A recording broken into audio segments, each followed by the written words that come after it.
My husband smirked as he said, "You're fired. Get out.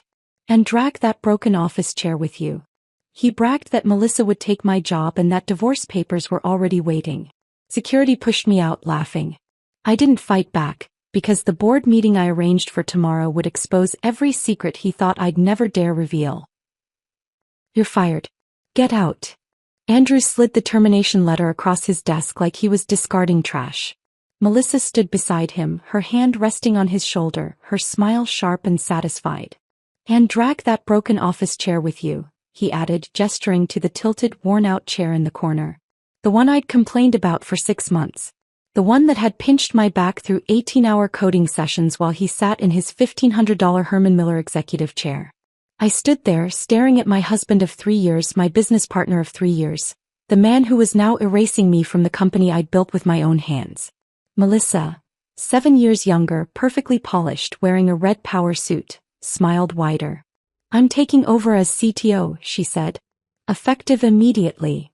Security was already walking down the hall. I could hear their radios crackling.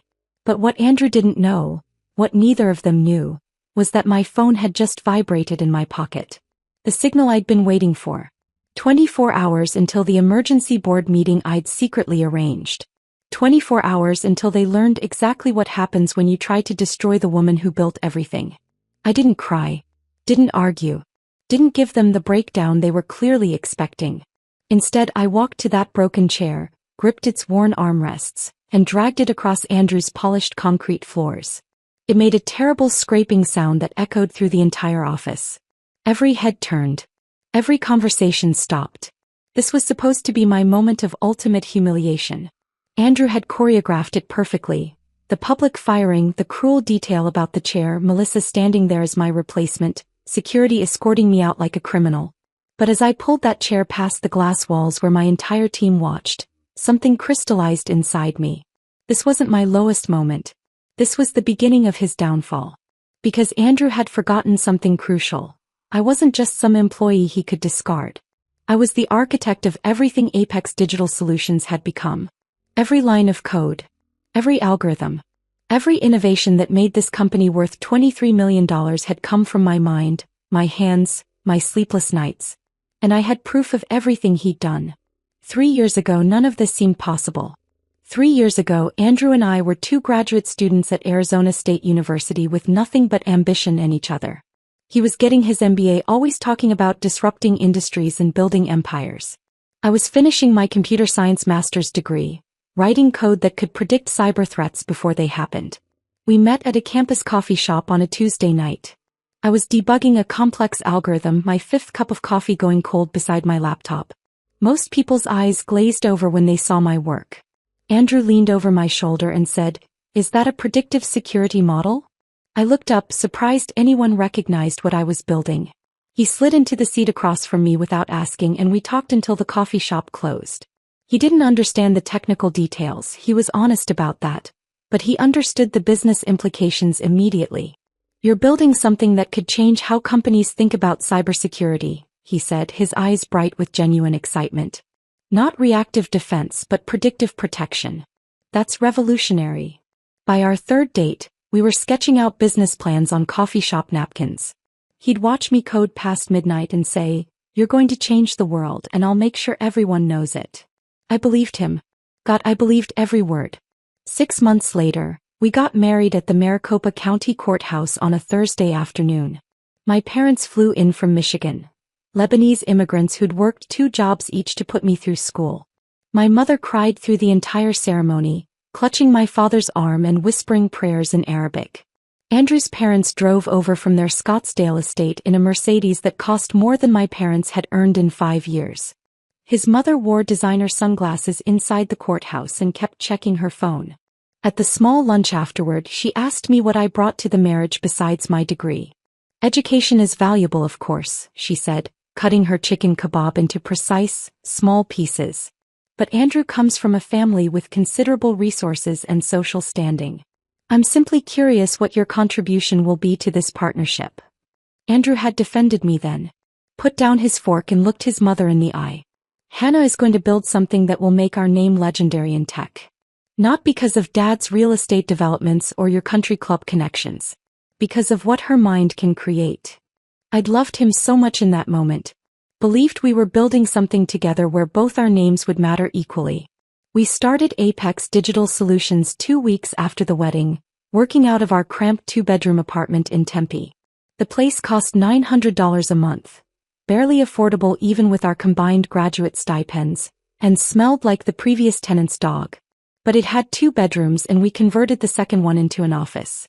I spent 4 months in that room barely sleeping, surviving on instant ramen and gas station coffee. I wrote every single line of code that became the foundation of our platform. The algorithm was designed to identify cybersecurity threats before they materialized, using machine learning to recognize attack patterns that traditional security systems missed entirely. Andrew worked in the living room, making calls to potential investors, building financial projections, creating pitch presentations. We were a perfect team, I thought. He handled the parts one wasn't good at, and I built the technology that made everything possible. Our first breakthrough came at 3 a.m. on a Saturday. I'd successfully predicted a simulated cyber attack 72 hours before it happened. The algorithm had identified seemingly random network probes that, when analyzed together, revealed a coordinated assault in its planning stages. I ran out of the bedroom practically screaming. Andrew was asleep on our ratty couch, laptop balanced on his chest. It works. Andrew, it actually works. He sat up immediately, alert despite being half asleep. Show me. I walked him through the data, pointing out the pattern recognition, the predictive accuracy, the revolutionary implications. He stared at the screen and I watched understanding dawn across his face. Not technical understanding, he'd never grasped the code itself, but business understanding. Hannah, he said quietly, this is worth millions. This changes everything. Within 6 weeks, he'd secured a meeting with Richard Thornton, a prominent venture capitalist his father knew from their golf club. I prepared a comprehensive technical presentation, practicing my pitch until I could deliver it in my sleep. But when we walked into Richard's sleek downtown Scottsdale office, Andrew did most of the talking. He presented my work with a natural charisma I'd never possessed, translating complex algorithms into language that made investors lean forward with interest. Richard barely glanced at my technical documentation. He watched Andrew, nodding, occasionally interrupting with questions that Andrew handled smoothly. Near the end of the meeting, Richard turned to me almost as an afterthought. Your husband's quite the salesman, he said with an approving smile. You're lucky to have someone who can communicate your technical work in terms investors actually understand. Lucky. That word landed strangely, but I pushed the feeling aside. We got the investment. $1 million in exchange for equity and board representation. I was there when the papers were signed, but I spent most of the meeting waiting in the reception area because Richard's assistant had only prepared 1 chair in the conference room. Just some final details, Andrew had said, kissing my forehead before disappearing inside. Nothing you need to worry about. I'd sat in that reception area for 40 minutes, watching assistants hurry past with important documents, feeling increasingly out of place in my simple dress while everyone else wore expensive suits. That night, we celebrated with cheap champagne from Trader Joe's, drinking it straight from the bottle in our apartment. We did it, Andrew said, pulling me close. We actually built something real. We did, I agreed, resting against his chest. But even then something felt slightly wrong. The way he'd said we, while taking sole credit in Richard's office. The way my name had been absent from most of the pitch. The way I'd waited outside like an afterthought while he signed documents that would shape our company's future. I told myself I was being oversensitive. That this was just how business worked. That what mattered was building something meaningful together. The warning signs were there from the beginning. I just refused to see them. The first real crack appeared during an investor presentation 6 months later. Andrew described me as our talented lead developer, instead of co-founder. When I confronted him privately afterward, he laughed it off. It's just positioning for investors who want clear leadership, he said. You know how they are. They need to see a single vision, a single leader. It doesn't change anything about our actual partnership. But it did change things. It changed how people saw me. How they spoke to me.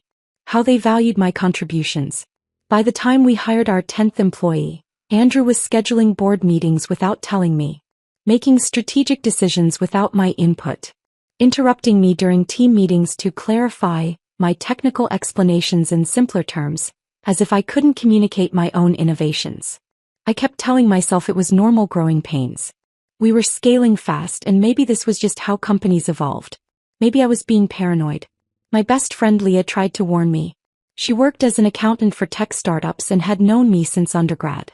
One afternoon, she stopped by the office to drop off some documents and saw the new organizational chart Andrew had created. She pulled me aside in the parking lot, her expression serious. "Hannah, you're a co-founder. Why does that chart make you look like a mid-level manager reporting to 3 different people?" I defended him. Said it was just investor optics, meaningless structure for presentations. Leah grabbed my arm. "I've seen this before.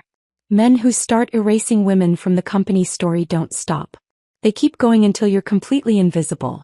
And by the time you realize what's happened, you've lost everything." I'd laughed it off. Told her she was being dramatic. But that night, lying awake beside Andrew while he snored peacefully, her words echoed in my head. I couldn't shake the feeling that she'd seen something I was too close to recognize. I pushed the doubts away. Buried myself in work. Told myself that what mattered was the technology, the innovation, the impact we were making. I didn't know then that I was already being systematically erased. That the man I loved was building a narrative where I didn't exist. That by the time I finally saw the truth, he'd already positioned himself to take everything. But now, dragging this broken chair through the office while everyone watched, I understood something Andrew had never considered. The woman who builds the foundation knows exactly how to make it crumble. And tomorrow, at the board meeting he didn't know I'd called, he was going to learn that lesson the hard way. I loaded that broken chair into my trunk and drove straight home. Not to the house I shared with Andrew, but to the small apartment in Tempe I'd rented 2 months earlier under my maiden name. The apartment Andrew didn't know existed. The place was sparse. A desk, 3 monitors, a mattress on the floor, and a mini fridge stocked with energy drinks. This was where I'd been coming every night after Andrew fell asleep, building my case against him piece by piece. I set the chair in the corner of the living room like a trophy and opened my laptop. 24 hours until the board meeting. I needed to review everything one final time, make sure the presentation was airtight. But first I needed to understand how I'd gotten here. How I'd missed the signs so completely. The answer had a name, Melissa Vance. She'd arrived 6 months before my world collapsed. I remember the day Andrew mentioned hiring a chief operating officer like it had been a casual afterthought. "We need someone to help scale operations," he'd said over breakfast one morning, not looking up from his phone. "The company's growing too fast for just the 2 of us to manage everything." I'd been surprised. "Since when are we recruiting for a COO? That's a huge hire." "I've been talking to a few candidates through my network. Nothing serious yet. But if we're going to hit our growth targets, we need operational expertise." The fact that he'd been recruiting without telling me should have been the first red flag. But I was buried in code working on a major platform upgrade that would triple our processing speed. I trusted him to handle hiring decisions. When Melissa came in for her interview, I was actually relieved. She walked into our conference room wearing a tailored navy suit that probably cost more than my entire wardrobe. Her resume was intimidating. Stanford MBA, 5 years at Goldman Sachs, 3 more at a boutique consulting firm that specialized in scaling tech startups. She spoke confidently about operational efficiency, revenue optimization, and strategic growth planning. But what struck me most was simpler than that. She was a woman. Our company was dominated by male developers and salespeople. The only other women were 2 junior developers and our receptionist. I'd felt increasingly isolated as the company grew, the only female voice in leadership meetings where men talked over me constantly. Finally, I'd whispered to Andrew as Melissa presented her vision for restructuring our operations. "Another woman in leadership." He'd nodded, but I didn't see the look that crossed his face. I was too focused on Melissa's presentation. After she left, I turned to Andrew. "She's perfect. She understands operations in a way we desperately need, and having another woman in leadership would be incredible for company culture." "You think we should hire her?" he'd asked, and something in his tone should have warned me. Too eager. Too ready. "Absolutely. I think she could transform how we operate." Andrew had smiled and made the offer that same afternoon. Melissa started 2 weeks later, and within days she'd made her presence known. She reorganized our chaotic filing systems, implemented new project management software, renegotiated our office lease to include a full executive floor. She brought homemade cookies to morning meetings and somehow remembered everyone's birthday. She's amazing, our lead developer Casey told me after Melissa had solved a scheduling conflict that had plagued us for months. Where did you find her? Andrew's network, I'd said, feeling proud that we'd made such a strong hire. I thought I'd found an ally. Someone who understood what it was like to be a woman in tech, fighting for respect in rooms full of men who assumed they were smarter. I was catastrophically wrong. The late nights started about a month after Melissa joined. The first time Andrew had a reasonable excuse. Big investor presentation next week. Melissa's helping me put together the financial projections. The numbers need to be perfect. He'd kissed my forehead around 7 p.m., grabbed his laptop bag and headed back to the office. I'd worked from home that night, debugging a complex authentication issue. Around midnight I'd texted him, "How's it going?" No response. At 2:30 a.m. I'd heard his car in the driveway. He'd slipped into bed quietly and I'd pretended to be asleep. But I'd noticed the smell immediately. Floral perfume that wasn't mine, expensive and distinctive. The next morning I'd asked casually, "Late night?" "Exhausting," he'd said, pouring coffee. But we got the presentation dialed in. Melissa's incredibly sharp with financial modeling. The late nights became a pattern. Board materials. Quarterly planning. Strategic initiatives. Always something urgent that required Andrew and Melissa working together until 2 or 3 in the morning. I'd drive home alone from the office, heat up leftover Chinese food or pizza, and fall asleep on our couch waiting for him. Sometimes I'd wake up when he came in, catching that same floral scent clinging to his clothes. Other times I'd sleep through his arrival and wake up in the morning feeling cold and alone. When I finally worked up the courage to ask about the perfume directly, his response was immediate and sharp. "Are you seriously asking me this right now?" He'd set down his coffee mug hard enough that it cracked against the counter. "Melissa wears perfume, Hannah. Most professional women do. What exactly are you accusing me of?" The way he said it made me feel small. Paranoid. Unreasonable. "I'm not accusing you of anything," I'd said quietly. You're working late every night and I barely see you anymore. We're scaling a company. You of all people should understand that requires sacrifice." He'd softened slightly, pulling me into a hug that felt more obligatory than affectionate. "I know it's hard. But this is temporary. Once we get through this growth phase, things will calm down." I'd believed him because I wanted to believe him. Because admitting the alternative meant admitting my marriage was falling apart. Leah didn't let me avoid the truth as easily. We'd met for coffee one Saturday morning, one of the few times Andrew wasn't at the office with Melissa. I'd been exhausted, running on 4 hours of sleep, and I must have looked as worn down as I felt. "Hannah, you look terrible," Leah had said bluntly, sliding a latte across the table. "When's the last time you slept a full night?" "I'm fine. Just busy with the new platform rollout." "And Andrew? Where's he been?" I'd hesitated. "Working late. We've got a lot of investor pressure right now." "Working late with Melissa?" The way she said the name made me defensive. "They're working on quarterly projections." It's just work." Leah had leaned forward, her expression serious. "Hannah, he's coming home at 3 in the morning smelling like another woman's perfume. That's not paranoia. That's a pattern. You don't understand the pressure we're under. I understand that you're making excuses for behavior that would make any reasonable person suspicious." She'd grabbed my hand across the table. "I've known you since we were 18. You're one of the smartest people I've ever met. But when it comes to Andrew, you're blind." I'd pulled my hand away, angry at her for saying out loud what I didn't want to hear. "He's my husband. We're building this company together. I trust him." "Then you're a fool," she'd said quietly. We'd finished our coffee in uncomfortable silence, and I'd left feeling defensive and unsettled. But her words had planted seeds of doubt I couldn't ignore. The organizational chart appeared 3 months after Melissa joined, presented during a company-wide meeting that Andrew had scheduled without telling me. "We need clearer structure as we scale," Melissa had said, standing at the front of the room with a confident smile. "Investors want to see defined leadership hierarchy and reporting lines."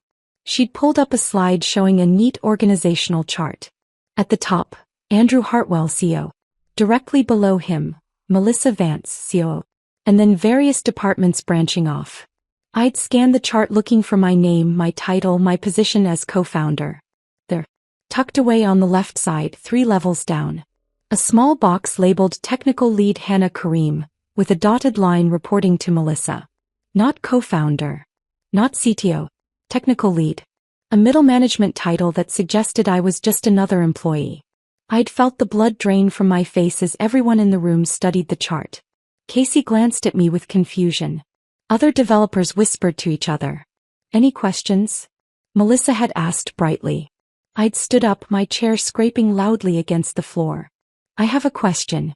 Where's my co-founder title on this chart? The room went silent.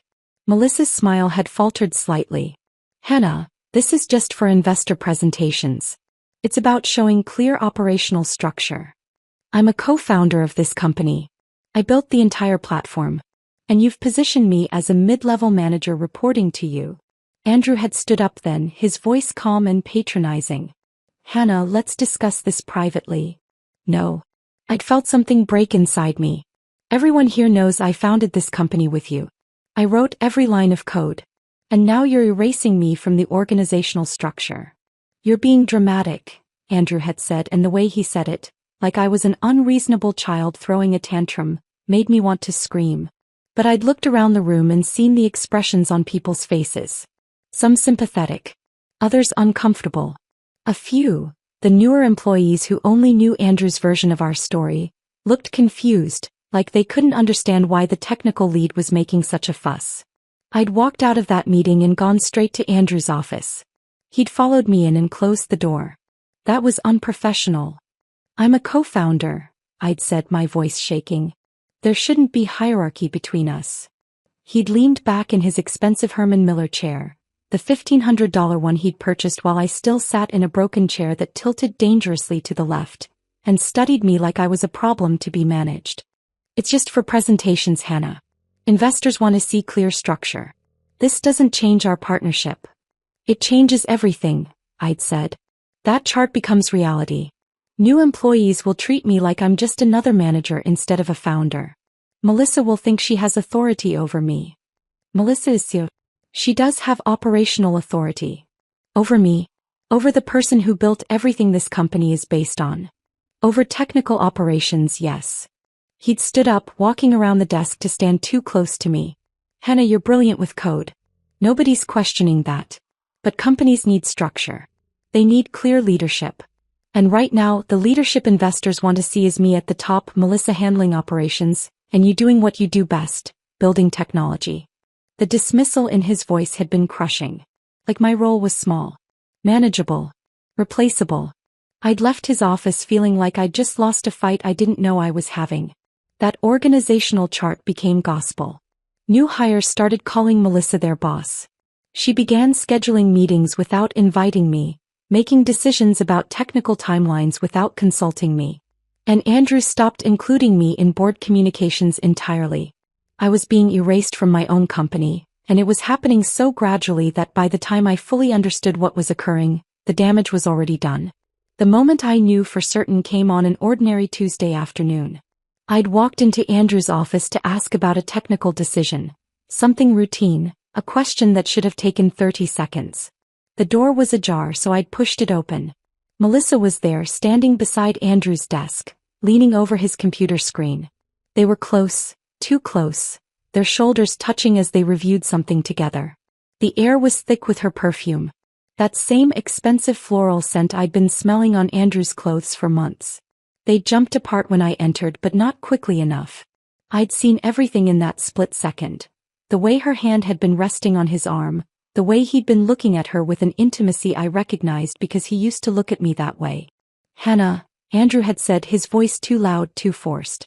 We were just reviewing the investor deck for the Series B pitch. Your husband has such brilliant strategic instincts, Melissa had added smoothly, adjusting her blazer. He's been teaching me so much about managing board relationships. The lie sat between us, obvious and ugly. I'd mumbled something about checking back later and left, my heart pounding so hard I thought I might be sick. That night, after Andrew came home at 11, earlier than usual, probably feeling guilty, I waited until he got in the shower. Then I did something I'd never done before. I opened his laptop. My hands trembled as I entered Andrew's password. The laptop sat on my knees in our locked bathroom, the shower still running behind the closed door. I had maybe 10 minutes before he'd finish and wonder where I'd gone. The desktop loaded, showing the usual array of folders and applications. My heart hammered against my ribs as I opened his browser, half expecting him to have deleted everything. But Andrew was arrogant. He'd never considered that I might look. His browsing history stretched back months, an unfiltered record of everything he'd been planning while lying beside me each night. The first thing I found were real estate searches. Not just casual browsing, saved listings with detailed notes. Luxury condos in downtown Phoenix with floor-to-ceiling windows and rooftop infinity pools. 3-bedroom units priced between $800,000 and $1.2 million. I clicked through them one by one, my stomach twisting tighter with each page. Good location for entertaining investors, read one note. Close to the new office expansion, said another. And then on a penthouse listing with panoramic city views. Melissa approved this one. Move-in ready by March. March was 3 months away. None of the notes mentioned me. Not a single reference to our new place, or Hannah would like the kitchen. These weren't homes he was considering for us. This was his future. His and Melissa's. The shower turned off. I heard Andrew actually humming as he reached for a towel. My hands moved faster, clicking through his calendar application. The appointments I found made everything crystallize into horrible clarity.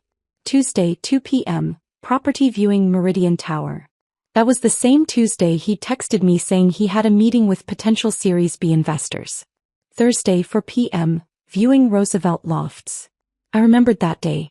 He'd called saying the meeting was running long and he'd grab dinner downtown. Saturday, 11 a.m., final walk through Penthouse 4B.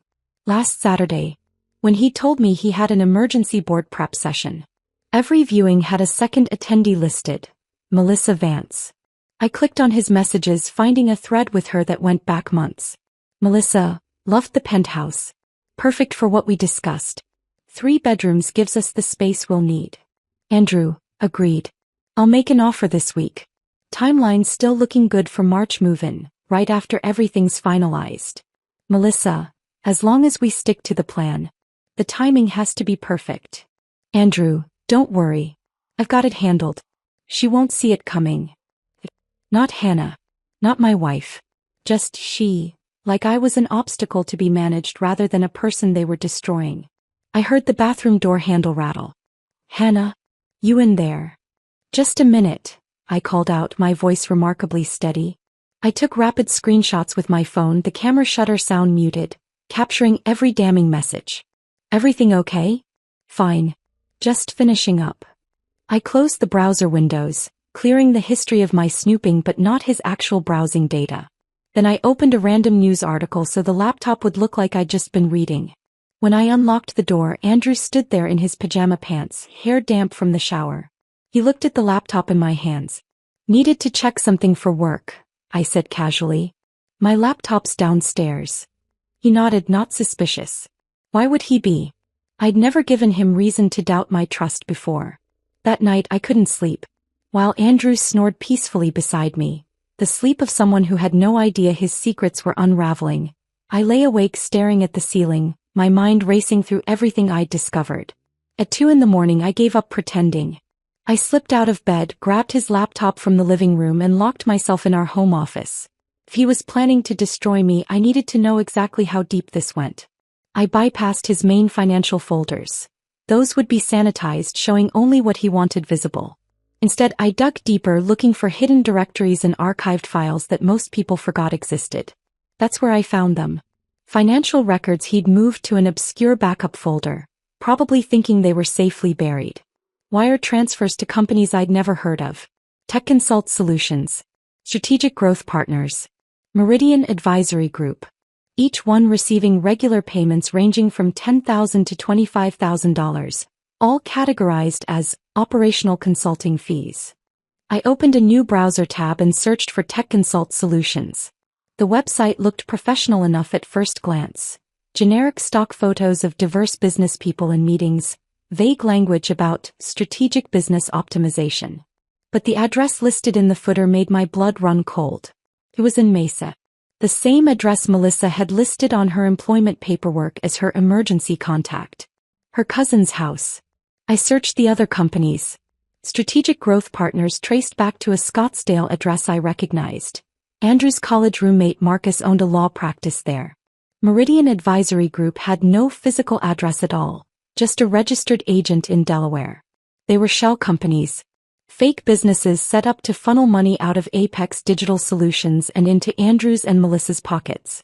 I pulled up our company's bank records. I still had access to those, though Andrew probably assumed I never looked at them. Transaction by transaction I traced the theft. March, $15,000 to Tech Consult Solutions for Market Analysis Consulting. April, $12,000 to Strategic Growth Partners for Legal Advisory Services. May, $20,000 to Meridian Advisory Group for Operational Efficiency Assessment. Month after month, systematic theft disguised as legitimate business expenses. I pulled up a calculator and started adding. Over 18 months, they'd stolen $387,000. Not enough to bankrupt the company or trigger immediate red flags during quarterly reviews. But steady, consistent embezzlement that added up to a fortune. My hands shook as I took screenshot after screenshot, uploading each one to a cloud storage account I'd created using my maiden name. I cleared browser histories, closed windows, made sure everything looked untouched. When I crawled back into bed at 4 a.m, I didn't feel hurt anymore. That emotion had burned away, leaving something colder and harder in its place. Andrew stirred beside me, draping an arm across my waist in his sleep. The casual intimacy of the gesture made my skin crawl. This man, who I'd loved, trusted, built a life with, had been systematically stealing from me while planning to throw me away like garbage. I lay there in the dark, his arm heavy across my body, and let the rage crystallize into something useful. Something strategic. The next morning I called Leah before Andrew woke up. "Can you meet me? Today. It's urgent." She heard something in my voice. "Give me an address. I'll be there in 30 minutes. I chose a coffee shop in Gilbert, far enough from our usual haunts that we wouldn't run into anyone from work. When Leah arrived, I was already at a corner table, my phone face down on the table between us. "What happened?" she asked, sliding into the seat across from me. I unlocked my phone and handed it to her without saying anything. Let her see the screenshots. The real estate searches, the messages with Melissa, the financial records showing months of theft. Her face went pale as she scrolled through the images. When she finally looked up, her expression was a mixture of fury and pity. "Hannah, this isn't just an affair. This is criminal fraud. They're embezzling from your own company." "I know," I said, and my voice sounded strange to my own ears. Flat. Empty of the emotion churning underneath. "What are you going to do?" "I don't know. That's why I called you." Leah set the phone down carefully like it might explode.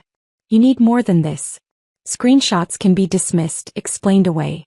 You need original documents, corporate records, anything that proves these shell companies are fake and that Andrew and Melissa are behind them. How do I get that without them knowing?" Carefully. She leaned forward, her voice dropping even though we were alone in our corner. "Hannah, you need to understand what's happening here. Andrew isn't planning to leave you and run away with Melissa. He's planning to take everything you've built and make you disappear from the narrative entirely. The divorce papers are probably already drafted. The ownership transfer documents are probably ready to file." I'd suspected this, but hearing Leah say it out loud made it real in a way I'd been avoiding. "He's going to force me out." "He's already forcing you out. The organizational chart that erased your co-founder title? That was step 1. Making you look like an employee instead of an owner. Once the board and investors see you that way, it's easier to terminate you. But I own 48% of the company." "Do you?" Leah asked quietly. "Have you checked the actual corporate filings recently? Because if Andrew's been planning this for months, I guarantee he's already started tampering with ownership documents." The coffee shop suddenly felt too hot, too small. How would he even do that? Marcus, Andrew's lawyer friend who's helping with the shell companies? He'd be the one filing amended ownership documents with the state, forging your signature on transfer agreements. It's all digital now. If you're not actively monitoring it, you wouldn't even know it happened until it was too late. I felt sick. I need to check the state business registry. Yes. Tonight. And Hannah. She grabbed my hand across the table, her grip tight enough to hurt. You need to move faster than he is. Document everything, but don't confront him yet. If he knows you're onto him, he'll accelerate his timeline. You need to stay invisible while you build your case. Invisible, I repeated. The irony wasn't lost on me. I'd been made invisible in my own company for months. Now I needed to become a ghost by choice. That evening I went to the office and acted like nothing had changed. Smiled at Melissa when she explained the new budget process she and Andrew had developed without consulting me. Nodded when Andrew talked about our growth projections in terms that completely ignored the platform upgrades I'd been building. But after everyone left, I stayed late. Went into Andrew's office and accessed the corporate filing cabinet he thought was secure. Inside, I found copies of our original incorporation documents, investment agreements, board minutes. I photographed everything with my phone, working quickly and methodically.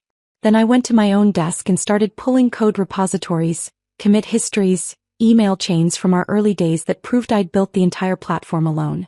Every piece of evidence that showed my authorship, my innovation, my role as the true architect of Apex Digital Solutions. I bought a small voice recorder the next day from an electronics store, paying cash. Over the following weeks, I recorded everything. Andrew presenting my security algorithms to investors as team innovations guided by his strategic vision. Melissa telling new hires that Andrew was the genius behind our success. I became a ghost in my own company, documenting my own erasure while they celebrated what they thought was their victory. And every night, in my secret apartment that Andrew didn't know existed, I built the presentation that would destroy them both. They'd underestimated me completely. Assumed I was too trusting, too naive, too focused on code to notice what they were doing. They were about to learn exactly how wrong they were. The voice recordings were damning, but I needed something more. Something Andrew couldn't talk his way around with charm and connections. I needed hard proof that he'd committed fraud, documentation so clear that even his father's golf club friends couldn't ignore it. That proof existed somewhere in the corporate filings and I needed to find it. The problem was access. Andrew controlled most of our official corporate documents, keeping them in a locked filing cabinet in his office. But there was one person who would have copies of everything from the beginning. Richard Thornton, our first major investor. I drafted the email carefully, trying to sound casual rather than desperate. Hi Richard, I'm reviewing our corporate governance structure as we prepare for some potential new investors. Could you send me copies of the original investment documents and incorporation papers? I seem to have misplaced my files during our last office move. Thanks so much. I hit send before I could second-guess myself, then stared at my inbox, refreshing compulsively. Richard responded within an hour. Of course, Hannah. Attached are all the original term sheets, incorporation documents, and board agreements from our Series A. Let me know if you need anything else. My hands trembled as I opened the attachments.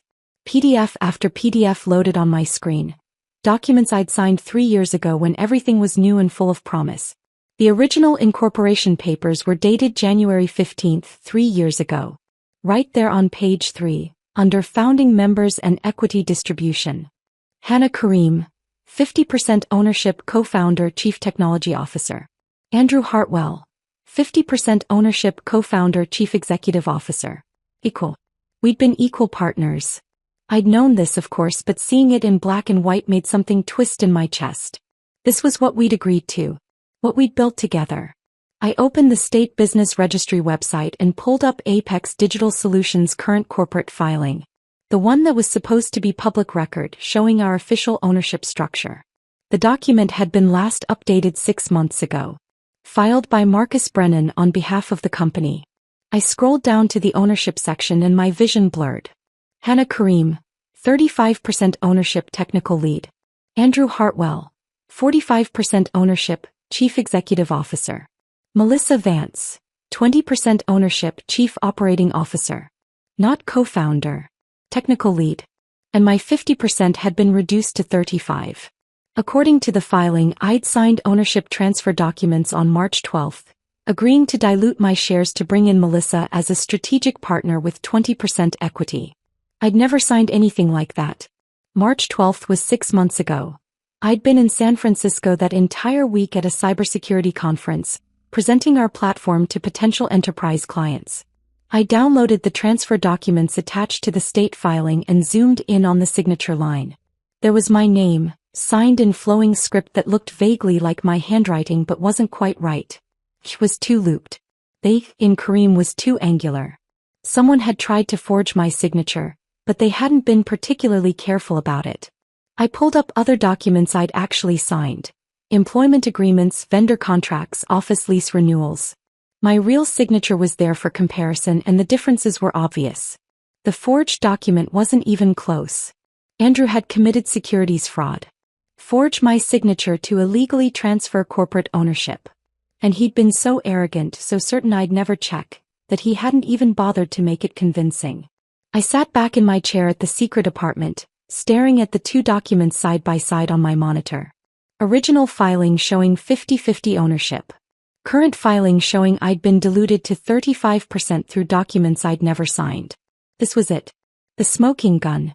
Even if Andrew could explain away the affair, even if he could justify the late nights and the real estate searches, he couldn't explain this. This was black and white proof of fraud. I saved everything to my encrypted cloud storage, then made 3 additional backup copies on separate drives. This evidence couldn't disappear. My phone rang, startling me. Leah's name flashed on the screen. "Did you find something?" she asked immediately. Andrew forged my signature to transfer 15% of my ownership to Melissa. It's filed with the state. The forgery is obvious. It doesn't even match my actual signature. Leah was quiet for a moment. "Hannah, that's a felony. Securities fraud, forgery, he could face criminal charges." "I know. Are you ready for that? For what happens when you expose this?" I thought about Andrew's face that morning at breakfast, smiling at me while planning my destruction. Thought about Melissa standing in his office with her hand on his shoulder. Thought about that organizational chart that had erased me from my own company. "Yes," I said. "I'm ready." But I wasn't just ready, I was determined. And determination required a plan. That afternoon I called Sandra Westbrook, a lawyer whose name Leah had given me. She specialized in high-asset divorces and business disputes, with a reputation for being ruthlessly effective. Her office was in North Scottsdale, all glass and steel and expensive art. When I walked in carrying a laptop bag full of evidence, she studied me with sharp eyes. "You're Hannah Kareem," she said. It wasn't a question. "Yes. I looked up your company after you called. Apex Digital Solutions. $23 million valuation. Impressive. It's built on technology one created. Then let's make sure you keep it." I spent the next 2 hours walking her through everything. The affair. The embezzlement. The forged ownership documents. The real estate searches showing Andrew and Melissa planning a future together. Sandra took notes without interrupting, her expression growing more serious with each revelation. When I finished, she set down her pen and leaned back in her leather chair. "Hannah, you understand this isn't just a divorce case. This is corporate warfare. Your husband isn't just leaving you, he's trying to steal your company while destroying your marriage simultaneously." "I know. Arizona is a community property state. Everything acquired during marriage should be split 50-50. But Andrew has been systematically repositioning assets to make it look like he owns the company and you're just an employee. If we're not strategic, you could walk away with almost nothing despite building everything." The words confirmed my worst fears, but hearing them from a lawyer made them real in a way I'd been avoiding. "What do I do?" Sandra smiled, and it wasn't a warm expression. "We strike first. We strike hard. And we strike with overwhelming evidence. You don't have just a divorce case, you have a fraud case. Maybe even a criminal case if the district attorney's office gets interested." "I want the company," I said. "Not half of it. All of it. Andrew doesn't get to steal what I built." "Then we need to move fast." "Has he filed divorce papers yet?" "I don't think so. But based on the messages I found, he's planning to file right after forcing me out of the company. He wants to make it look like I was just an employee, so I have no claim to the business in the divorce." Sandra nodded. "Classic strategy. Diminish your role, then divorce you before you realize how thoroughly you've been screwed." She opened her laptop and started typing. "Here's what we're going to do. You're going to call an emergency board meeting using your original co-founder authority. Can I still do that? Even with the forged documents showing reduced ownership. The forged documents are fraudulent, which means they're invalid. Your original 50% ownership still stands legally. And as a co-founder, you have rights outlined in your original shareholders' agreement that can't be stripped without your genuine consent. Hope flickered in my chest for the first time in weeks. So I can call a board meeting? You can and you will. You're going to present every piece of evidence to the board. The fraud, the embezzlement, the conspiracy. And you're going to request immediate termination of Andrew and Melissa, with full investigation into criminal charges. What if the board sides with Andrew? Sandra's smile turned sharp. With the evidence you have, they'd be idiots to side with him. And if they do, we take this to the district attorney and the media. Tech COO commits securities fraud and embezzles from his own company makes for a very interesting headline. Over the next 2 weeks I lived a double life. During the day I went to the office and pretended everything was normal. Smiled at Andrew over breakfast. Attended meetings where Melissa explained strategies she'd developed without consulting me. Watched Andrew present my platform improvements to potential clients as if he understood the first thing about how they worked. At night I retreated to my secret apartment, the one Andrew didn't know existed, and built the case that would destroy him. The apartment became my war room. 3 monitors displayed different sections of my presentation. One screen showed the financial forensics. Every fraudulent wire transfer, every shell company, every stolen dollar traced back to its source. Another screen held the forged documents side by side with my real signatures, the differences highlighted and annotated. The third screen contained my code repositories, commit histories and email chains proving I'd built every major innovation alone. I worked until 4 or 5 every morning, surviving on energy drinks and the cold fury that had replaced the hurt in my chest. 63 slides. That's what it took to document 3 years of systematic betrayal. Slide 1. Original incorporation documents showing 50-50 ownership. Slide 2. Forged transfer documents with signature analysis proving they weren't mine. Slide 3. Current state filings showing fraudulent ownership dilution. Slides 4 through 28. Financial records. Every wire transfer to fake consulting companies. Every stolen dollar traced back to addresses connected to Melissa and Marcus. Transaction dates, amounts, fake invoices, everything. Slides 29 through 45. The affair. Not salacious details but business evidence. Calendar invites for apartment viewings during claimed investor meetings. Real estate searches showing Andrew and Melissa planning their future together.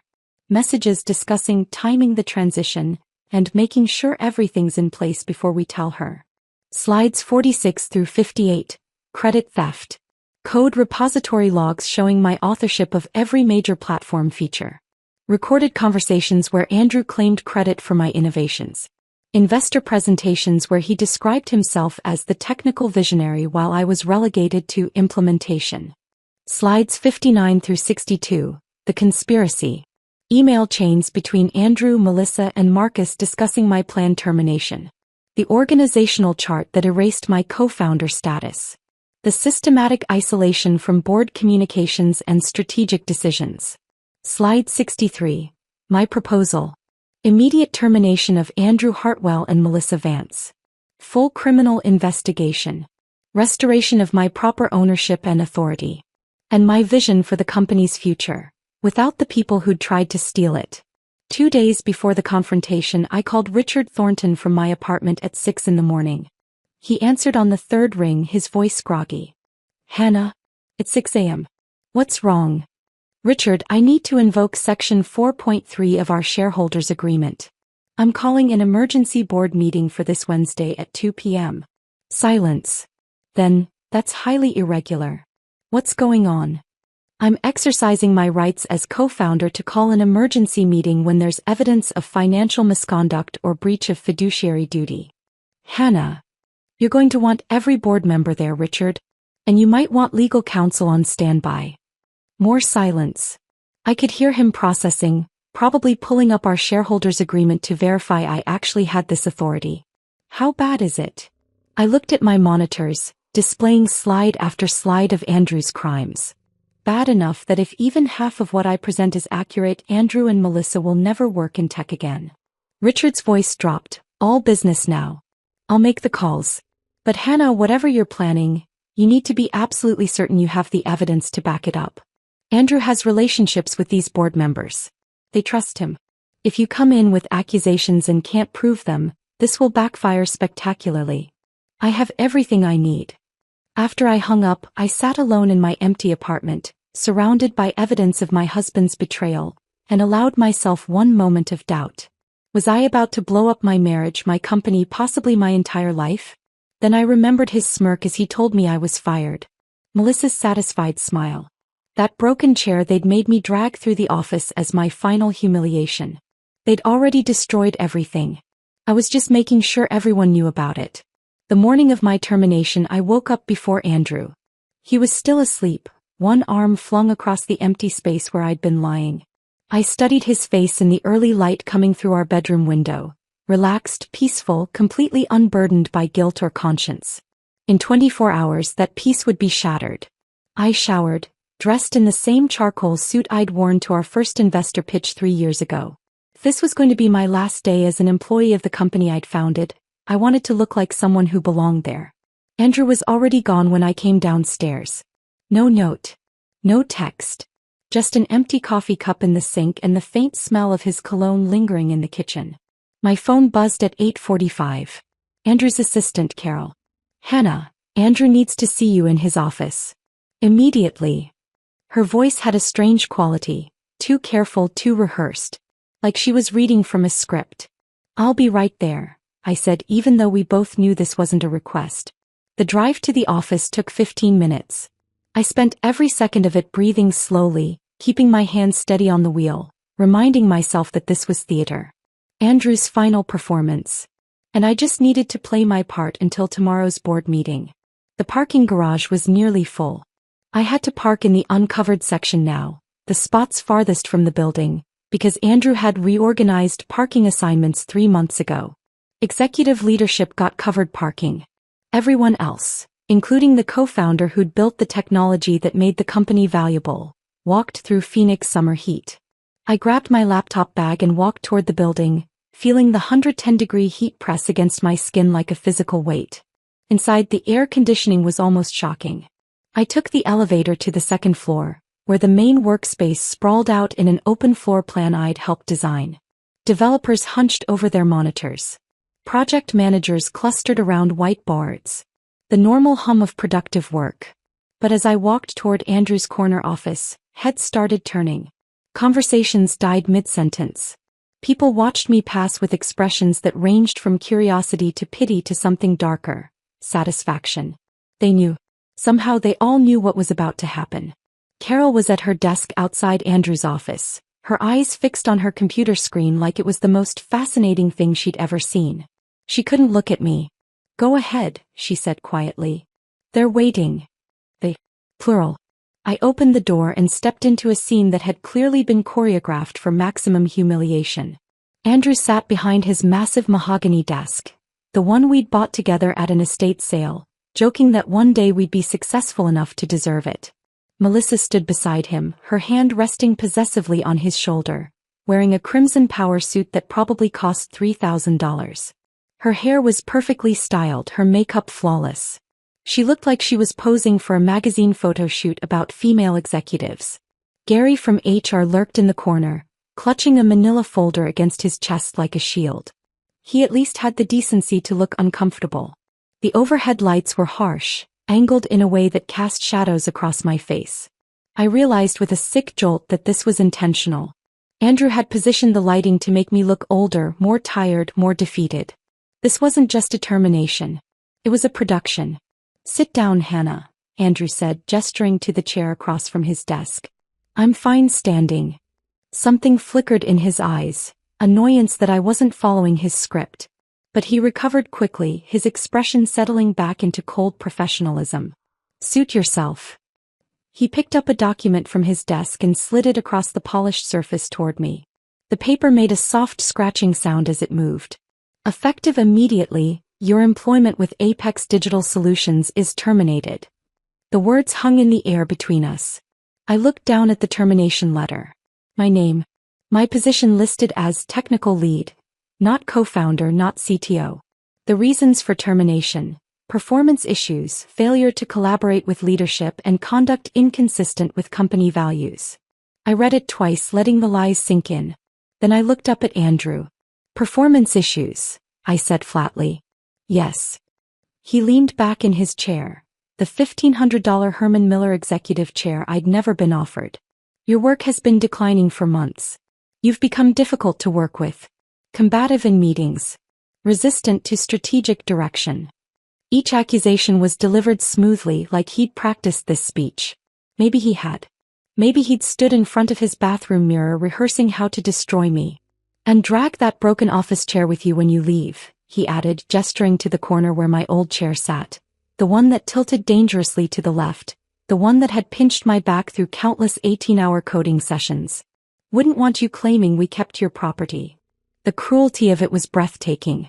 That chair had become a running joke between us in the early days. One day we'll be successful enough to replace this piece of junk, he'd said, laughing. Now it was a prop in my humiliation.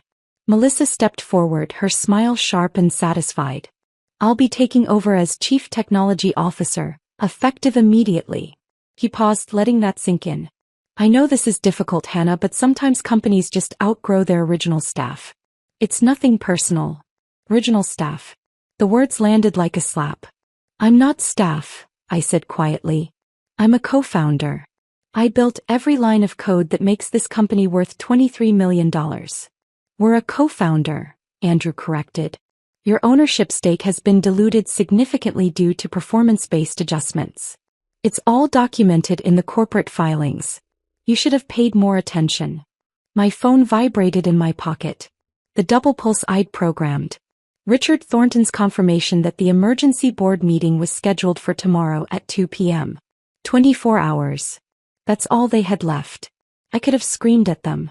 Could have thrown the termination letter in Andrew's face.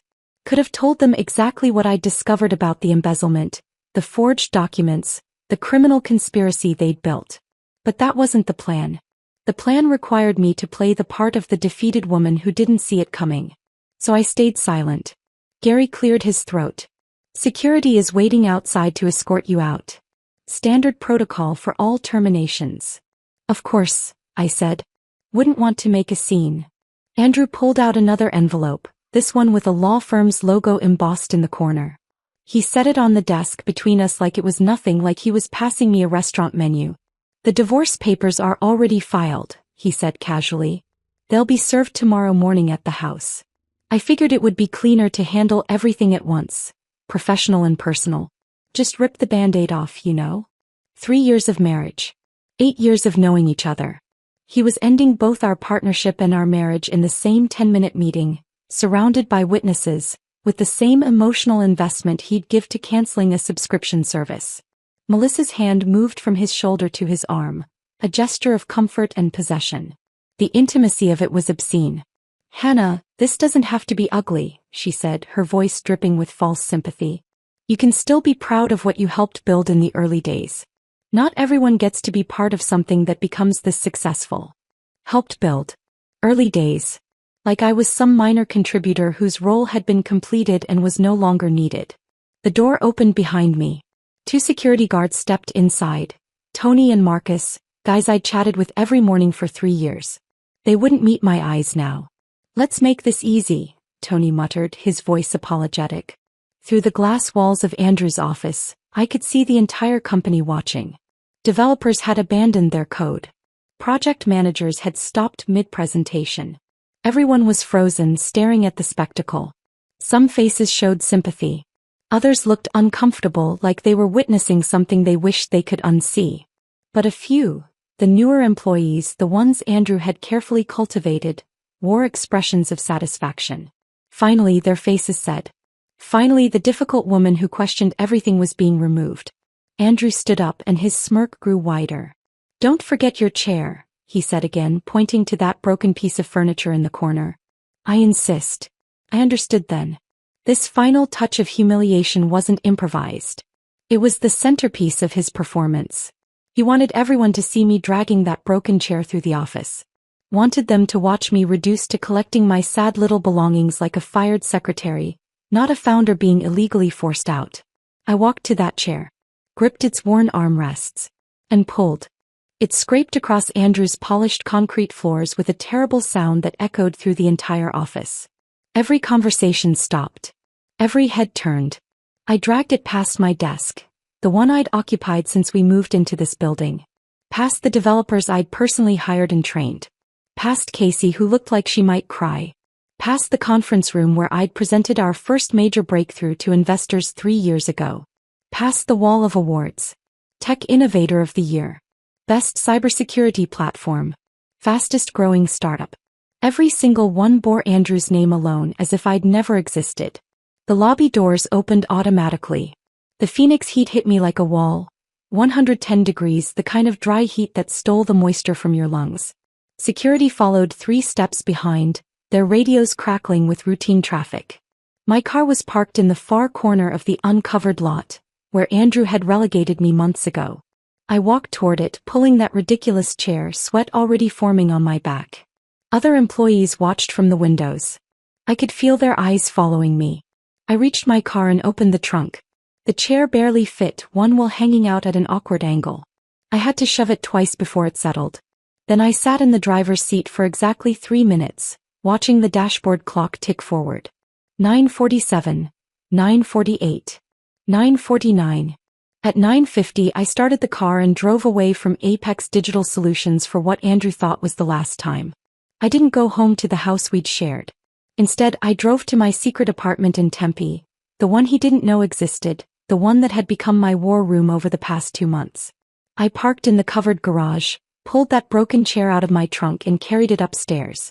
Inside my sparse apartment, I set it in the corner next to my 3 monitors. A trophy. A reminder. Then I opened my laptop and pulled up the presentation that would destroy Andrew's world. 63 slides. All the evidence. All the documentation. All the proof. 24 hours from now, every board member would see exactly what he'd done. And that broken chair would be the last thing he ever made me carry. I sat in my apartment staring at that broken chair for a long time after I brought it upstairs. The afternoon sun slanted through the window, highlighting every scratch and dent in the worn metal frame. My phone buzzed. A text from a number I didn't recognize at first, then realized was Maya, my younger sister. She must have gotten my number from our parents. Leah told me what happened. Where are you? I'm coming over. I hesitated, then sent her the address of the apartment. If I was going to war tomorrow, maybe I needed someone who still believed I was worth fighting for. She arrived 30 minutes later, carrying 2 bags of Thai food and wearing paint-splattered jeans from her job teaching art at a Phoenix high school. Maya was 7 years younger than me, the creative one in the family while I was the logical one. We'd never been particularly close. Different interests, different lives. But when she walked into my sparse apartment and looked around at the 3 monitors and mattress on the floor, her face softened with concern. "This looks like either a serial killer's hideout or a genius's laboratory," she said, setting the food on my desk. "Which one are you?" I laughed, actually laughed, for the first time in what felt like weeks. "I'm not sure yet." She hugged me hard, the kind of fierce hug that said she knew I was breaking even if I was pretending not to be. Leah told me everything. The affair, the embezzlement, the forged documents. All of it. I pulled away, suddenly defensive. Leah wasn't supposed to tell anyone. Don't be mad at her. She's terrified for you. We all are. Maya sat cross-legged on my floor like we were teenagers again, opening food containers. "So what's the plan? Please tell me you're not just walking away from everything you built." I gestured to the monitors. "That's the plan." She stood and walked over to my desk, studying the presentation displayed across 3 screens. I watched her face as she scrolled through slide after slide. Original incorporation documents, forged signatures, financial records showing systematic theft, email chains documenting the conspiracy. Her expression shifted from shock to anger to something that looked almost like pride. "Hannah, this is brilliant," she said quietly. "This isn't revenge. This is justice." I felt something loosen in my chest at her words. Maybe that's what I needed to hear, that I wasn't just being vindictive or petty. That what I was doing mattered. But then Maya paused on a slide showing the company's financial overview and valuation projections. Her brow furrowed. Wait. If you expose all this fraud tomorrow, won't it hurt the company's value? Your company. The question landed like a punch. I'd been so focused on documenting Andrew's crimes that I hadn't fully considered the collateral damage. What do you mean? Maya turned to look at me, her expression serious. You're about to reveal that the CEO has been embezzling money and committing fraud. That's going to make investors nervous. Some might pull out. The valuation could crash. And what about all the employees? The developers you hired? If the company goes under because of this, they lose their jobs. I sat down heavily on the edge of my mattress. I can't just let him get away with it. I'm not saying you should. I'm asking, have you thought about what comes after? What happens to everything you built once you burn down the people who tried to steal it? He was right. Maya was always the one who thought about consequences and emotions while I focused on logic and evidence. But this time I needed both. After she left, making me promise to eat the Thai food and get some sleep, I sat alone in my apartment with her question echoing in my head. Was destroying Andrew worth potentially destroying the company I'd spent 3 years building? The platform I'd created was genuinely revolutionary. It could predict cyber attacks before they happened, protecting companies and their data from threats they didn't even know existed. Clients relied on it. Employees depended on the company for their livelihoods. If I exposed everything tomorrow and the company collapsed, would that be justice or just mutual destruction? At 10 p.m. I called Sandra Westbrook, my lawyer. Hannah, everything okay? If I present all this evidence to the board tomorrow, what happens to the company? Will investors panic and pull out? Sandra was quiet for a moment, thinking. Honestly, there'll be short-term chaos. Some investors might get nervous. But here's what you need to understand. Investors care about 2 things: return on their money and competent leadership. Right now, they think Andrew is competent leadership. You need to show them he's not just incompetent, he's criminal. That might make them want to distance themselves from the whole thing. Or, Sandra said slowly, it might make them realize they've been backing the wrong person. If you position yourself as the solution, the actual founder who built the technology, the person who can stabilize and lead, you might come out of this stronger than before. You really think so? The board needs to see that you're not trying to destroy the company. You're trying to save it from the people who've been stealing from it. Andrew is the liability, not you. Make that clear. After I hung up, I opened my presentation and stared at slide 63, the final slide that simply said recommendations. Immediate termination of Andrew Hartwell and Melissa Vance. Sandra was right. That wasn't enough. I needed to show the board what came next. I created a new section, slides 64 through 70. My vision for the company's future without Andrew. Plans for the platform's next evolution. Strategies for rebuilding investor confidence. A proposed organizational structure that prioritized technical innovation over Andrew's obsession with appearances. This wasn't about revenge anymore. It was about rescue. Around midnight, while adding the finishing touches to my restructuring proposal, I found something new in the email archives I'd downloaded from Andrew's laptop weeks ago. A thread between Andrew and Marcus Brennan, his college roommate, the lawyer who'd helped set up the shell companies, that I'd somehow missed before. The subject line read, H removal strategy timeline and legal protection. My hands trembled as I opened it. Marcus had written out a detailed step-by-step plan for forcing me out while protecting Andrew from legal consequences. It was dated 8 months ago, long before I'd discovered any of this, back when I was still trusting and naive. Step 1. Dilute ownership gradually through strategic partner addition. Hannah won't question bringing in operational expertise. File amended docs showing reduced stake. Step 2. Document performance issues. Every time she questions decisions, note it as difficult behavior and resistance to leadership. Build paper trail. Step 3. Position Melissa as superior option. Slowly shift H's responsibilities to M. When board compares them, M should appear more qualified. Step 4. Terminate H just before filing divorce. Claim company reasons, not personal. This protects marital asset division. She's an employee being fired for cause, not a co-founder being forced out. Step 5.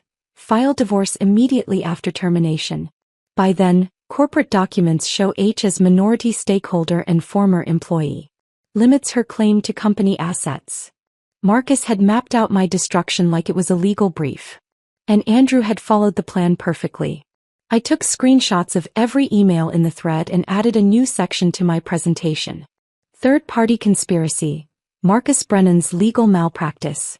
Evidence that Marcus had not only helped with the embezzlement but had actively designed the entire scheme to force me out while protecting Andrew legally. The forged ownership documents? Marcus had drafted them. The shell companies? Marcus had created them. The termination letter? Marcus had written it. This wasn't just Andrew and Melissa anymore. It was a three-person conspiracy that had been planned for months before I'd discovered anything. I added slides showing Marcus's bar license number, his law firm's registration, and a recommendation that the board refer him to the state bar for disciplinary proceedings and potential disbarment. If I was going to expose Andrew and Melissa, I was going to expose everyone who'd helped them try to destroy me. By 2 a.m., my presentation had grown to 73 slides. Every crime documented. Every conspirator named. Every piece of evidence backed up with original documents. But I still couldn't sleep. At 3 a.m. my phone lit up with a text from Leah. "You okay?" I called her instead of texting back. "What if it doesn't work?" I asked before she could say anything. "What if they side with Andrew anyway?" "Then you'll know you tried," Leah said, her voice firm. "But Hannah, you have documentation they can't argue with. Forged signatures. Stolen money. Recorded conversations. They'd have to be willfully blind to side with him. His family has connections. Richard Thornton invested because of Andrew's father's golf club. What if loyalty matters more than evidence? Then those aren't people you want to be in business with anyway." Leah paused. "But I don't think it'll come to that. Richard didn't become a successful venture capitalist by backing criminals and ignoring fraud. He'll see the evidence and make the rational choice. What if I'm wrong? What if I've spent 2 months building a case that falls apart the moment Andrew starts talking?" "Hannah." Leah's voice softened. "You're the smartest person I know. You've documented everything. You have proof he can't explain away. Stop doubting yourself." After we hung up, I tried to sleep but couldn't. My mind kept racing through scenarios. Andrew's defense, Richard's questions, the board's possible reactions. I got up and went over the presentation again, anticipating every possible challenge, every question they might ask, every defense Andrew might try. At 5:30 I gave up on sleep entirely. I made coffee and watched through my apartment window as the Phoenix sky slowly shifted from black to deep purple to orange as the sun rose over the desert.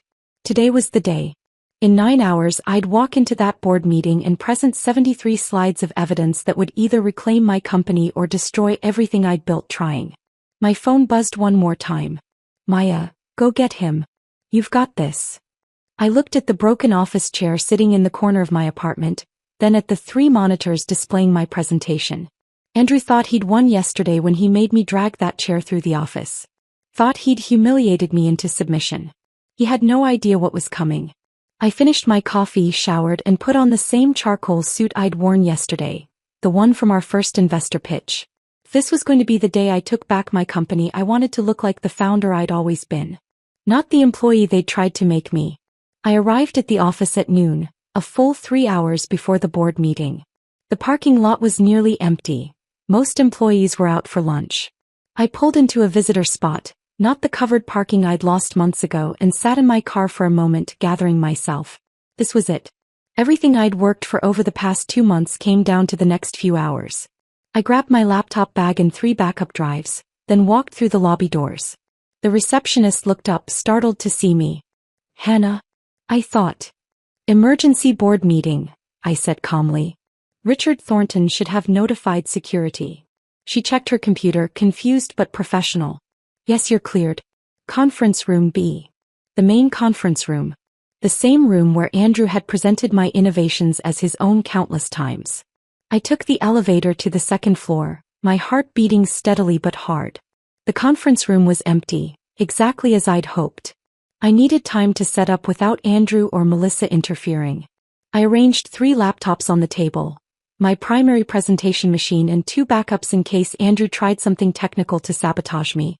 I'd learned long ago not to underestimate him even when I held all the cards. The projector took a few minutes to configure. I ran through the presentation once, making sure every slide loaded correctly, Every video clip played, every document displayed clearly. Then I set out physical folders at each board member's seat. Inside each folder, printed copies of the key evidence, organized with tabs and annotations. The original founding documents showing 50-50 ownership. The forged transfer documents with signature analysis highlighting the discrepancies. Bank statements showing the fraudulent wire transfers. Shell company registration papers. I'd also prepared USB drives, one for each board member, containing the complete evidence package watermarked and encrypted. Even if Andrew somehow convinced them to ignore what they saw today, they'd have permanent records they couldn't dismiss. At 1:30 Richard Thornton arrived. He looked older than I remembered from our last meeting 6 months ago. The stress showed in the lines around his eyes, the gray that had spread through his hair. He'd read the preliminary documents I'd sent last night, a summary of what I'd be presenting, and it clearly hadn't let him sleep. "Hannah," he said, closing the conference room door behind him. "I read through everything you sent. If even half of it is accurate." "It's all accurate, Richard. Every single page. And I have originals of everything." He sat down heavily in one of the leather conference chairs, the kind Andrew had insisted on buying when we moved into this office. "This is going to destroy him." I met his eyes directly. "He destroyed himself. I'm just making sure everyone knows about it." Richard rubbed his face with both hands. "His father is going to, God, this is going to be a nightmare. I'm sorry you're caught in the middle of this." "Don't be." He looked up at me and his expression had hardened. "If Andrew's been doing what you say he's been doing, then he deserves whatever's coming. I put $2 million into this company because I believed in the technology. Your technology. If he's been stealing and lying, then he's not the man I thought he was." The other board members filtered in over the next 20 minutes. James Park arrived first, looking confused about the sudden meeting but professional as always. He'd invested $2 million in our Series A round, betting on our potential when we were barely more than a prototype and a pitch deck. Catherine Mendez came next, her expression curious and slightly annoyed at being pulled away from whatever she'd had planned for her afternoon. She joined the board during Series B, bringing connections and expertise that had helped us scale rapidly. David Okonkwo was the last board member to arrive. A serious man in his 50s who represented a pension fund that had invested heavily in our Series B. He carried a leather portfolio and wore an expression that said he didn't appreciate being summoned without explanation. They all took their seats, examining the folders I'd placed in front of them with varying degrees of interest. "Hannah," James said carefully, "what exactly are we doing here?" "I invoked my emergency meeting rights under Section 4.3 of our shareholders' agreement," I said. "When there's evidence of financial misconduct or breach of fiduciary duty, any co-founder can call an immediate board meeting." Catherine frowned. "Co-founder? I thought you were." She stopped herself, glancing at the folder in front of her. "That's part of what we're here to discuss," I said. At exactly 2 p.m. the conference room door opened. Andrew walked in with Melissa beside him. Both wore expressions of confident confusion, like they were certain this was some kind of misunderstanding they'd clear up in minutes. Andrew's eyes swept the room, taking in the board members, the folders, my position at the head of the table. His usual seat. "Hannah, what is this about?" he demanded, his voice carrying that tone of reasonable authority he'd perfected. "You can't just call board meetings. You don't even work here anymore." Richard Thornton's voice cut through the room like a blade. "Actually, she can. She invoked her co-founder rights under the original shareholders' agreement." He paused, his gaze shifting to Andrew with an expression I'd never seen before, cold assessment. "Rights that, I'm learning, may have been fraudulently stripped from her." Andrew's confident mask slipped for just a fraction of a second. I saw fear flash across his face before he recovered. "That's ridiculous. Hannah's been having some kind of breakdown. She's been unstable for months, making wild accusations." "Sit down, Andrew." Richard's voice was quiet but absolute. "I don't think you understand what's happening here." "Sit down." Richard gestured to a chair at the opposite end of the table from me. "Given what I've seen in Hannah's preliminary evidence, we're all going to sit down, shut up, and listen to what she has to say." Melissa tried to step in, her voice professionally concerned. "With all due respect, Mr. Thornton, this is highly irregular. We should postpone this meeting until we can properly review whatever allegations. Catherine Mendez interrupted, her voice ice cold. Ms. Vance, you're not a board member. You're here as a courtesy because Hannah indicated you're named in the evidence. I suggest you sit down and stay quiet. Melissa's polished composure cracked slightly. She glanced at Andrew, who gave her a small nod. They both sat. I stood at the head of the conference table. Andrew's usual position, the seat of power he'd claimed as exclusively his for the past 2 years. My hands were steady as I opened my laptop. My voice was calm when I spoke. Thank you all for coming on such short notice. What I'm about to present represents 18 months of systematic fraud, embezzlement and corporate malfeasance conducted by Andrew Hartwell, Melissa Vance, and their legal advisor Marcus Brennan. I paused, making eye contact with each board member.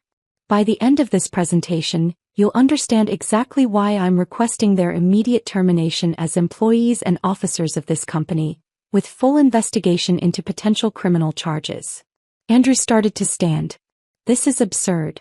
Richard held up his hand without looking at him. If you interrupt again, I'll have security remove you from the room and we'll continue without you. Andrew sat back down, his jaw clenched. I clicked to the first slide. The original incorporation documents, clean and clear on the projector screen. This shows our founding documents from 3 years ago. Andrew Hartwell and Hannah Karim, equal co-founders with 50% ownership each. Equal board representation. Equal authority over company decisions. Next slide. The forged documents. This shows the amended ownership documents filed with the state 6 months ago, supposedly with my written consent. According to these documents, my ownership was reduced to 35%. Andrew's increased to 45%. And Melissa Vance somehow received 20% equity for strategic leadership contributions. I let that sink in for a moment, watching the board members lean forward to study the documents. Now notice the signature on these transfer documents. I zoomed in on the signature line. This is supposedly my signature authorizing the transfer of 15% of my equity. I clicked to the next slide, showing multiple examples of my real signature from various corporate documents over the past 3 years. Here's my actual signature from employment agreements, vendor contracts, and office leases. The differences are obvious. The forged signature doesn't even match my handwriting style. The loops are wrong, the angles are wrong, the pressure is wrong. I displayed the forensic analysis I'd commissioned from a document examiner. This is a professional signature analysis comparing the forged documents to my genuine signatures. The conclusion is unambiguous. The signature on the ownership transfer documents is not mine. Someone forged it. Andrew's face had gone pale. Melissa was staring at the table.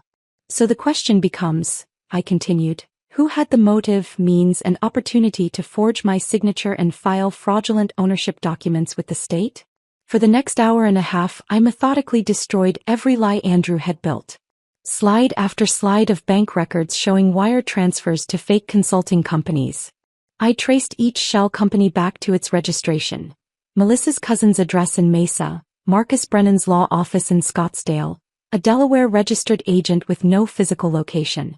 Email chains where Andrew and Melissa discussed timing the transition smoothly and managing Hannah's exit. Messages where Marcus laid out the step-by-step plan for forcing me out while protecting Andrew legally. Recordings of Andrew in investor meetings, claiming he'd guided the technical vision of products I'd conceived and built entirely alone.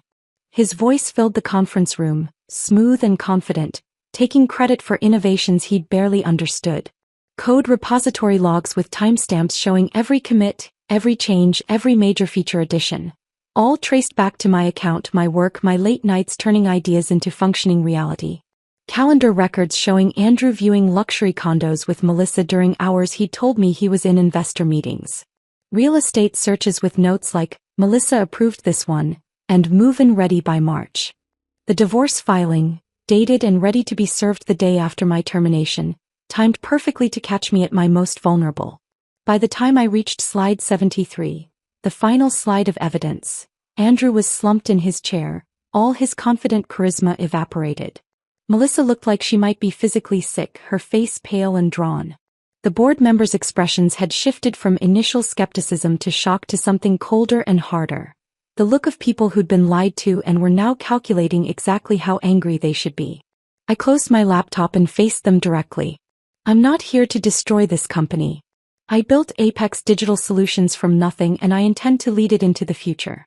But I can't do that with people who've been systematically stealing from us, lying to investors and committing fraud. I distributed the final section of my proposal, the restructuring plan I'd added last night.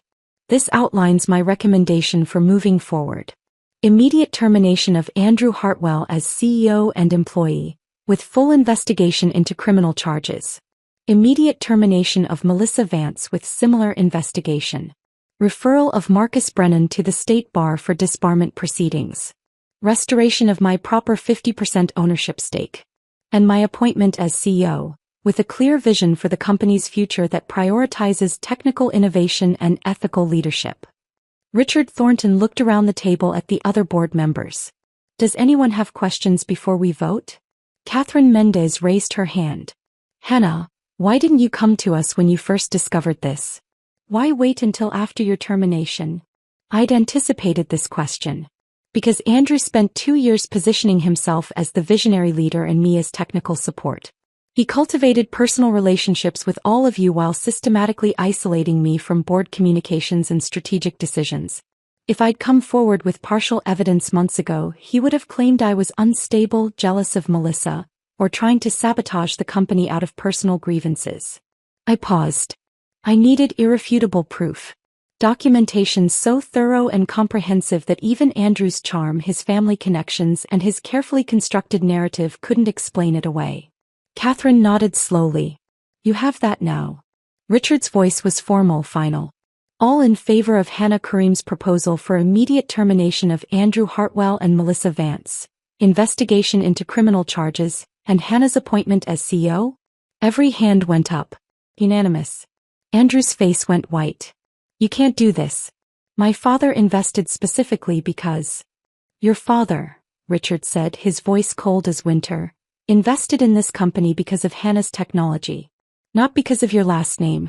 And when he learns you've been embezzling funds and committing securities fraud, I suspect he'll be leading the charge for criminal prosecution himself. Richard pressed a button on the conference phone. Security to conference room B, please. The same 2 guards who'd escorted me out yesterday appeared in the doorway within minutes. Please escort Mr. Hartwell and Ms. Vance from the building, Richard said. They are no longer employees or officers of this company. The symmetry was almost poetic. As Andrew passed my chair, he leaned close enough that only I could hear him whisper, "You'll regret this." I looked up at him, at the man I'd loved, married, built a company with, and smiled. No, Andrew. You'll regret underestimating me. Security led them both out. The conference room door closed behind them with a soft click. For a moment no one spoke. Then James Park started clapping. Slowly at first, then with genuine enthusiasm. The other board members joined in. I'd done it. I'd taken back my company. But as I stood there accepting their congratulations and beginning to discuss next steps, I felt something unexpected. Not triumph. Not satisfaction. Just a strange, hollow emptiness where anger used to be. The applause faded and reality set in. I was CEO of Apex Digital Solutions. The title I should have held from the beginning. The role Andrew had stolen from me through systematic manipulation and fraud. But as I stood there in the conference room accepting congratulations from board members who'd just voted unanimously to support me, I didn't feel the triumph I'd imagined during those long nights in my secret apartment. I felt exhausted. Hollowed out. Like I'd spent every ounce of energy I had just to reclaim what should have been mine all along. Richard Thornton shook my hand, his grip firm and sincere. Hannah, I owe you an apology. I should have seen what was happening. Should have questioned why you were being sidelined. You believed someone you trusted, I said. That's not a crime. No, but it was negligent. He glanced at the folders of evidence still spread across the conference table. I let Andrew's charm and his family connections cloud my judgment. I won't make that mistake again. The next 72 hours were controlled chaos. News of Andrew's termination spread through Phoenix's tech community faster than I'd anticipated. My phone rang constantly. Reporters asking for statements, competitors trying to poach our clients, employees demanding explanations for what had happened. Some employees were relieved. Casey, the young developer I'd hired 2 years ago, stopped by my temporary office. I hadn't yet moved into Andrew's corner space, with tears in her eyes. "I knew something was wrong," she said. "The way he talked over you in meetings, the way he took credit for features you'd built. I just didn't know how to say anything without sounding like I was causing trouble." But others were loyal to Andrew. 3 developers quit within 24 hours, claiming I'd staged a corporate coup and that Andrew had been the real visionary behind the company's success. I let them go. If they couldn't see the truth even after the board had reviewed overwhelming evidence, I didn't want them here. On the 3rd day after the board meeting, I called an all-hands meeting. 43 employees gathered in our main workspace, down from the 60 we'd had before Andrew's termination. The ones who remained looked anxious, uncertain about the company's future. I stood at the front of the room, the same space where Andrew had unveiled that organizational chart that erased my co-founder status, where Melissa had presented operational strategies she'd developed without my input. "I know the past few days have been confusing and stressful," I began. "So I want to be transparent about what happened and where we're going from here." I told them the truth. Not every detail. They didn't need to know about the affair or the personal betrayal, but enough to understand the business crimes that had been committed. Andrew Hartwell and Melissa Vance were terminated for financial misconduct and fraud. They embezzled nearly $400,000 from this company over 18 months. They forged corporate documents to illegally transfer ownership. And they systematically lied to investors, clients, and all of you about who was responsible for the technology that makes Apex valuable. I paused, making eye contact with people throughout the room. The board reviewed extensive documentation and voted unanimously to support their termination and my appointment as CEO. I understand this is shocking. I understand some of you may have questions about my leadership or the company's stability. But I want to be absolutely clear about something. I gestured to the monitors around the room, displaying code that I'd written. I built this company's technology from nothing. Every major feature, every algorithm, every innovation that makes our platform revolutionary, I created it. I'm not technical support. I'm not background staff. I'm the architect of everything this company is built on. And I'm the one who's going to lead us forward. Casey raised her hand. "Is the company in financial trouble? Should we be worried about our jobs?" The fraud totaled $387,000, which Andrew will be required to repay through legal proceedings. Beyond that, our finances are strong. Our platform works better than ever. Our clients are satisfied. And we have a clear growth strategy for the next 2 years. I smiled, trying to project confidence I didn't entirely feel yet. "Your jobs are safe. This company is safe. We're going to be fine." After the meeting, several employees approached me individually with apologies. For not speaking up sooner, for believing Andrew's version of events, for treating me like I was less important than I actually was. I accepted their apologies gracefully, but inside, I felt the weight of how completely I'd been erased. Even people who'd worked beside me for years had somehow been convinced that Andrew was the genius and I was just the person who implemented his vision. A week after the board meeting, Maya showed up at my apartment unannounced. I was still living there, unable to face the house I'd shared with Andrew. The divorce papers had been served and my lawyer was handling the proceedings, but I couldn't bring myself to go back to that space filled with memories of a marriage that had been a lie. "You look terrible," Maya said, setting down bags of Chinese food on my desk. "When's the last time you slept more than 4 hours?" "I'm fine." "You're not fine. You won, Hannah. You destroyed Andrew completely. Took back your company, exposed his crimes, probably ended his career in tech forever. So why do you look like you lost everything?" I sat down on my mattress on the floor, suddenly too tired to pretend. Because maybe I did lose. My marriage. 3 years of my life. The belief that someone could love me and partner with me honestly. Maya sat beside me, her shoulder pressed against mine in silent support. "Andrew never loved you honestly. He loved what you could build for him. That's not the same thing. I know that intellectually. But emotionally." I couldn't finish the sentence. "You get to be angry," Maya said firmly. "You get to feel betrayed. You get to grieve what you thought you had. But Hannah, don't let bitterness poison what you've won. You have your company back. You have your creation. That's more than most people get in situations like this." He told me I'd regret this, I admitted quietly. "Andrew." as security was escorting him out. He said I'd regret destroying him. Maya's expression hardened. He's the one who'll live with regret. You're the one who'll live with victory. There's a difference.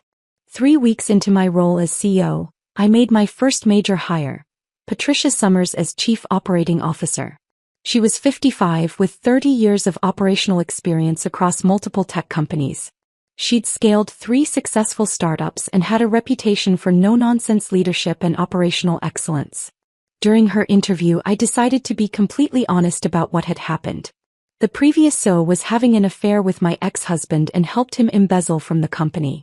She actively worked to undermine me and position herself as my replacement. I need someone I can trust completely, someone who sees me as the legitimate leader here, not as someone to work around or eventually replace. Patricia looked at me over her reading glasses, her expression thoughtful. Hannah, I've worked in tech for 3 decades. I've seen brilliant women undermined by mediocre men more times than I can count. I've watched companies fail because they valued charm over competence, connections over capability. She leaned forward. If you're offering me the chance to help build a company where the person who created the value actually gets to lead, I'm absolutely in. And if anyone tries to undermine you, they'll have to go through me first. She started 2 weeks later. On her first day, we held a leadership meeting to discuss restructuring the operations department. Patricia sat beside me at the conference table and, when introducing herself to the team, said clearly, "I'm here to support Hannah's vision for this company. She's the boss.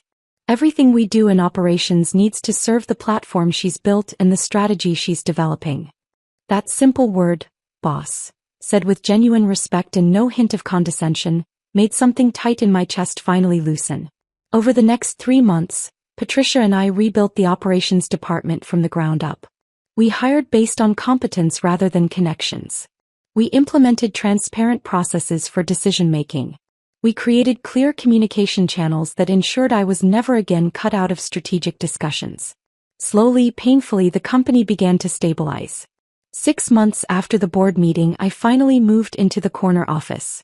Andrew's former office. The space he'd claimed as exclusively his while I sat in an open workspace with a broken chair. I hired contractors to redecorate. They removed Andrew's mahogany desk, his expensive artwork, the pretentious bookshelf filled with business books he'd never read. They repainted the walls, replaced the harsh overhead lighting with something warmer, installed floor-to-ceiling whiteboards where I could sketch out technical architectures. But I kept one thing from my old workspace. One item I'd brought from my secret apartment and refused to let anyone throw away. That broken office chair. The one that tilted dangerously to the left. The one Andrew had made me drag through the office as my final humiliation. I had the contractors place it in the corner of my new office, beside the sleek ergonomic chair they'd ordered for me. Patricia noticed it during one of our morning strategy meetings. She glanced at the worn, tilted chair and then at me with a quizzical expression. "Why do you keep that thing?" I walked over and touched the worn armrest, remembering the day Andrew had pointed to it and told me to drag it out. The scraping sound it had made across the concrete floors. The eyes of every employee watching my supposed humiliation. "To remember," I said simply. Andrew thought making me drag this chair out of the building would destroy me. He thought it would be my lowest moment, proof that I was nothing without him. But it was actually the moment I decided to stop being afraid and start fighting back. Patricia studied the chair for a moment, then nodded slowly. "It's a reminder that humiliation can be the beginning of power if you choose to use it that way." Exactly. Apex Digital Solutions is now worth $42 million, nearly double what it was valued at under Andrew's leadership. We've hired 25 new employees, including several senior developers who came specifically because they wanted to work for a woman-led tech company. We've secured 3 major contracts with Fortune 500 companies who trust the platform I built and the leadership I provide. I've personally presented at 2 major tech conferences, introduced not as technical support or the developer behind the platform, but as Hannah Karim, founder and CEO of Apex Digital Solutions. The divorce was finalized 4 months ago. Andrew tried to claim he deserved half the company's value as a marital asset, but my lawyer demolished that argument with evidence that he'd been systematically stealing from the company and forging documents. He walked away with nothing but his family's money and a reputation in ruins. Last I heard, he'd moved back to Scottsdale and was working for his father's real estate company. Melissa left the state entirely. I heard through mutual contacts that she's in Texas, working at a car dealership owned by a relative. Marcus, the lawyer who'd helped orchestrate the fraud, is facing disbarment proceedings. The state bar took my evidence very seriously. Sometimes, late at night when I'm working alone in my office, I push aside my comfortable ergonomic chair and sit in that broken one instead. I let it tilt dangerously to the left. Feel the familiar pinch in my back that I endured through countless 18-hour coding sessions. And I remember the day Andrew thought he was ending my story. The day he made me drag that chair through the office, past employees who watched what they thought was my defeat. He was so certain he'd won.